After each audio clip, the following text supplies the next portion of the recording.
மகர ராசி அன்பர்களுக்கு இந்த ஆடி மாதம் ரொம்ப அற்புதமாக போகும். ஏன்னாக்கா அவங்களுக்கு 5ஆம் அதிபதி 8இல் மறைகிறாருன்னு நினப்பாங்க.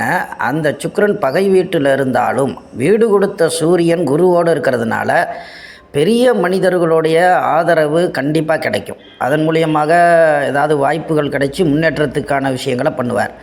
கவர்மெண்ட் சம்மந்தப்பட்ட விஷயங்களில் நன்மை கிடைக்கும்.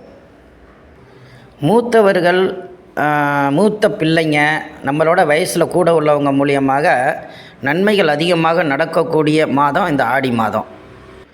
நம்மளாக போய் ஒரு விஷயத்தை செயல்பட்டு தேவையில்லாமல் மாட்டிக்க வேண்டாம். எந்த செயலையும் தாம் முடிவெடுத்து பண்ணக்கூடாத மாதம்.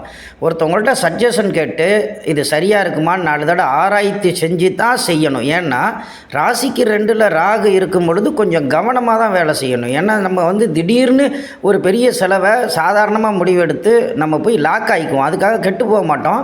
அவங்க லக்னாதிபதி 3இல் மறைந்திருக்கிறார். அப்படிங்கிறப்ப லக்னம் பலம் குறைவாக இருந்தாலும் கெட்ட குணங்கள் இல்லாமல் எல்லாருக்கும் நல்லா இருக்கணும் அப்படிங்கிறதுக்கான நல்ல குணங்களை கொடுக்கும். அடுத்தவங்க நல்லா இருக்கணுங்கிற நல்ல குணத்தை கொடுக்கும்.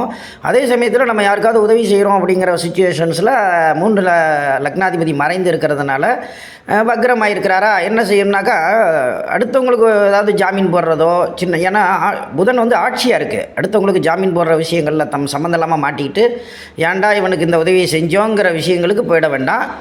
எந்த விஷயத்தையும் கொஞ்சம் யோசித்து பண்ணுறது நல்லது. இந்த ஆடி மாதம் உங்களுக்கு அற்புதமான காலமாகவே அமையுங்க.